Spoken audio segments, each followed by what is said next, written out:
زوجي راه يخون فيا مع امرأة متزوجة، واش ندير؟ أعطيني حل قانوني.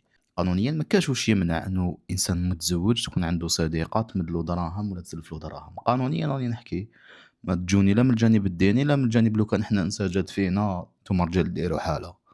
الدرس تاع اليوم قريناه في السنة الثانية ولا الثالثة جامعي في الحقوق، واش يقول لك باللي الزوج كي تكون عنده اون امي تمدلو دراهم ولا في علاقة صداقة معاها ما تعتبرش خيانة زوجية. على بالي بزاف ناس في لي كومونتير حيقولوا لي واش راك تهضر ولا لا وحنا نسا كنديروها تقولوا لنا قانونيا. انا راني نهضر في تخصصي، انا راني استاذ اونلاين ببطاقة المقاول الذاتي، تما نهضر في التخصص تاعي حقوق.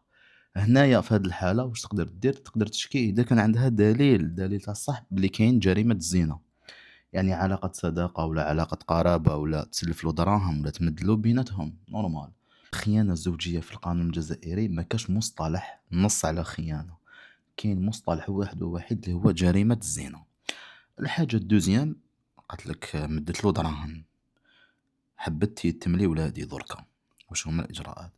هنايا كي مدت له قلنا ما كاش حاجة تمنع، وما فهمتش بغات يتم ولادي علاش يتم ولادك؟ سي راجلك قبل يكون في علاقة مع امرأة أخرى، علاقة عادية بالك صداقة ولا تسمى. هل المشكل في المرأة هذيك ولا المشكل في الزوج تاع المرأة هذيك؟ يعني هنا سؤال يطرح نفسه. راجلك راه ماجور فاكسين يعني كبير وراشد، ما تقدريش تحكمي فيه ولا تقولي له دير ولا ما ديرش. ماذا بيا نسمع رايكم في التعليقات ونزيدو نديرو لكم درس وخد اخر. اللي حب يحجز موعد حصة تعليمية اونلاين، راني مقاول ذاتي، عندي بطاقة مقاول ذاتي، استاذ اونلاين. هاو الواتساب هنايا، هاو الواتساب هنا، ديروا حجز موعد معايا اي وقت، وشكرا.